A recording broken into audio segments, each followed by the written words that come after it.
On October 9th, 2018, there was a storm just brewing in the Gulf of Mexico.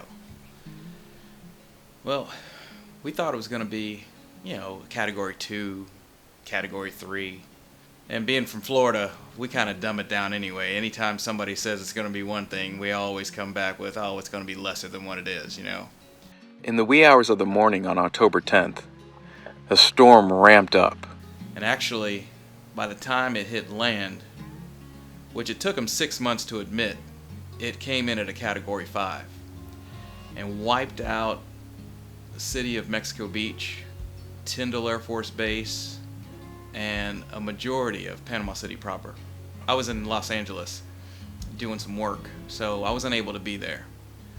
Well, that night, after seeing so much footage come in, it was, Facebook posts, tweets, text messages, phone calls.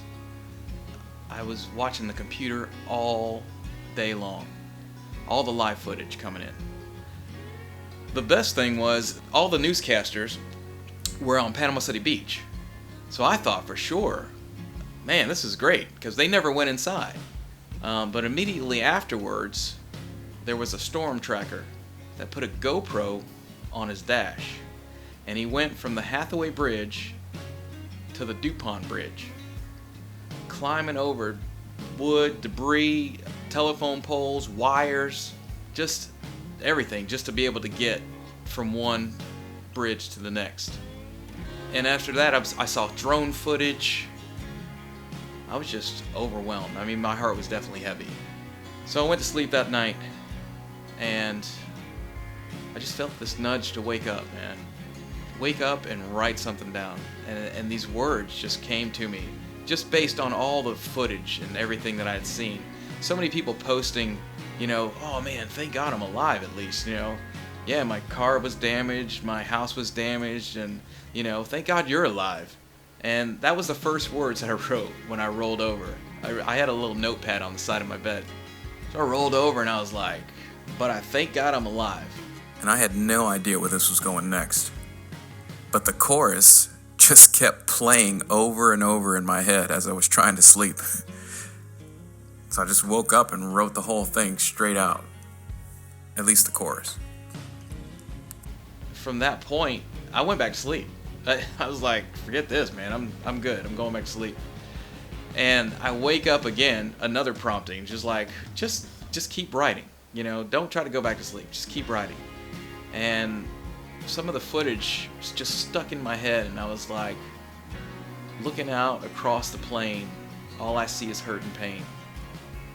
And just those words just stuck with me, and I woke up and just kept writing. By the time I finished writing, I could sing the first verse, the chorus, and I wrote the last verse. The last verse was mainly about hope.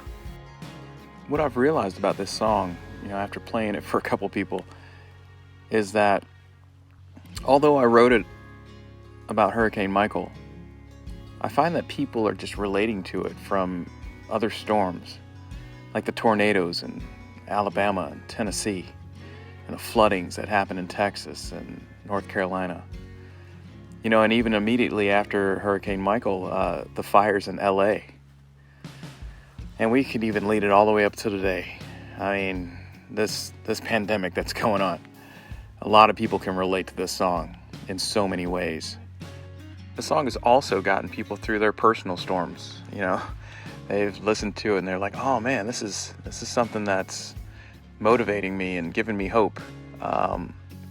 So that in itself has been some great feedback, and I hope that people find some inspiration in even that message. So after hearing all these stories of different people and their storms, whether it be physical or metaphorical, I wanted to make this a family experience, actually. Being that I'm half Puerto Rican and Jamaican and have a sister that is deaf, I'm also releasing the song in Spanish, as well as a second video that will feature my sister interpreting the song. And of course, much love to my mom, which I know she would have been singing this song with her 14 years battle with cancer. But she's still my rock and my angel. You know, I figured if I only had one opportunity to put a song out that I never intended to write, then I should lay it all out there for as many people to hear and see. So I'm following a prompting, basically. This is not about a great song, and it's not about a great vocal on the song. It's more about just being obedient to a prompting and following through, using the gifts and talents that I have been graciously given to be able to share with you through this song. And I hope that it inspires you to want to follow through with anything that prompts you, because sometimes it's a bigger picture, and sometimes you're sitting in it and you don't realize that this is way more than you. It's something that's prompting you to share and inspire others.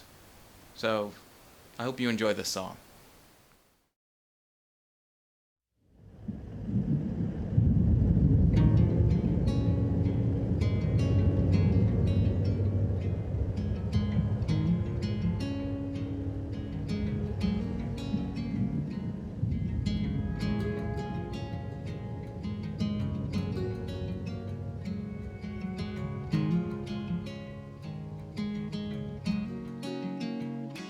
Looking out across the plain, all I see is hurt and pain. Memories of the bay will never be the same. I see old friends and family, see their land of used to be, shedding tears of things they've lost, realizing just one thought, but I thank God I'm alive. It's time to get back to my life. I need something to believe. You say you're always with me, so I know I'll be alright. I know they're praying all for me as I face reality, one by one, picking up the pieces. I fall to my knees just to say, but I thank God I'm alive. It's time to get back to my life. I need something to believe.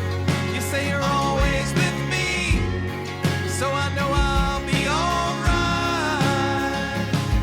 Oh, I need you here with me to guide so I can see to the other side. And I thank God I'm alive. Oh, yeah.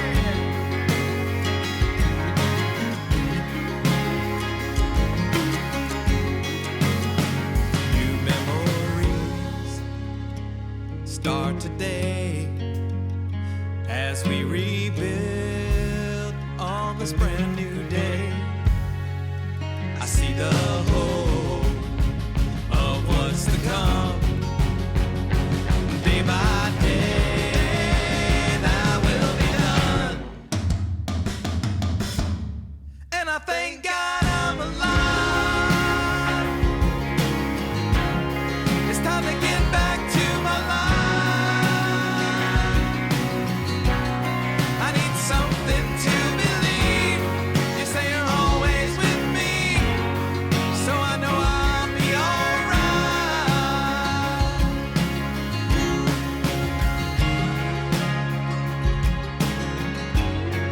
And I thank God I'm alive. Oh yeah, PC folks will survive. Original 904, baby. Panama City strong. 850.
Good evening.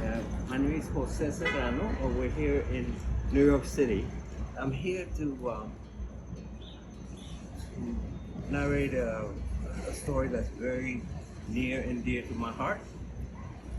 My name is Jose Serrano, the father of Michael Serrano, who wrote the song.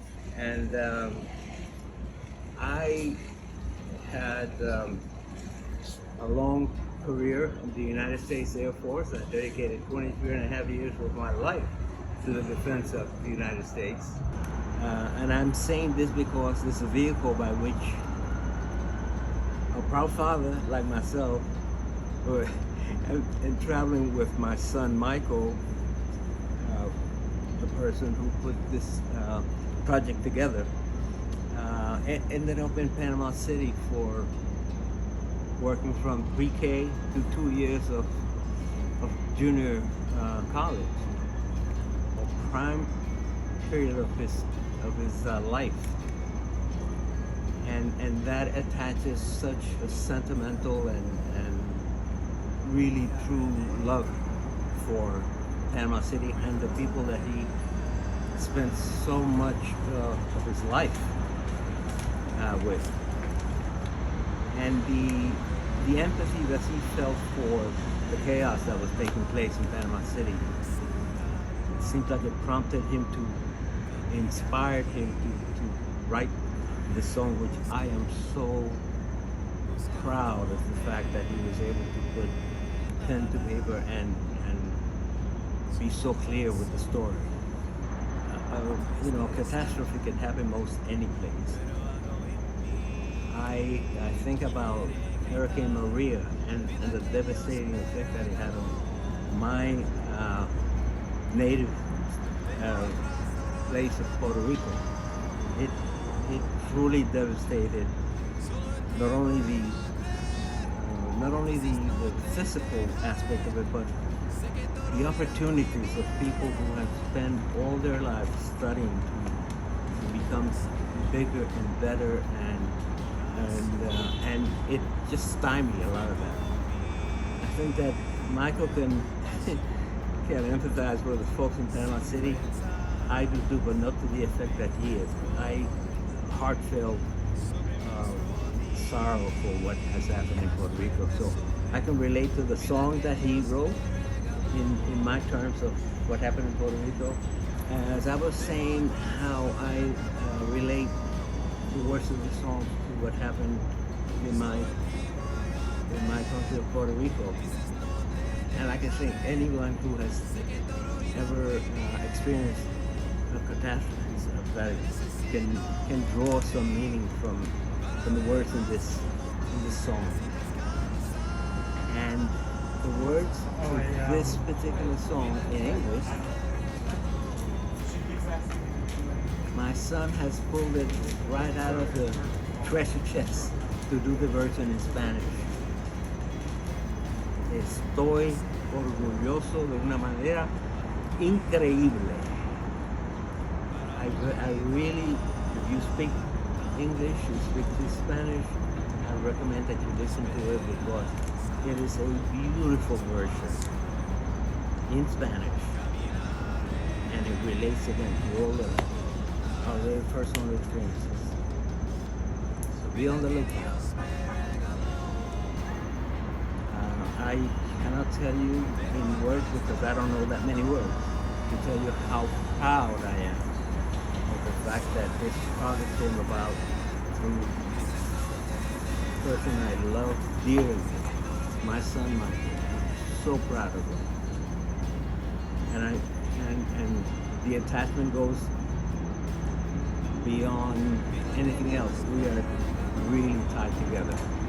Love and love of God and love of one another and everything that's around us. A real tight knot. Hey, I just wanted to say thank you to all my family and friends who worked on this song and video. Special thanks to Jordan Marking from 3 Part Films, Evan Maddox, Rocio Prudencio, Michael Mosley, Lighthouse Church, Springfield United Methodist Church, and the many, many musicians of Panama City, representing the future of music locally, and hopefully throughout the world someday. I really appreciate you giving me this opportunity to share this project with you, which is near and dear to my heart. My hope is that you will like and follow this journey through my social media links below. And of course, share it with others throughout the world. My curiosity is how to make something go viral and still be an inspiration to individuals, which hopefully you will all be a major part of. There are also links below where you can download any or all versions of the song for a small fee on multiple social media platforms, such as Apple, Spotify, iTunes, etc. There's a Panama City version, a radio edited version for all, and a Spanish version. Thank you in advance for all your love and support. I hope to hear from you soon.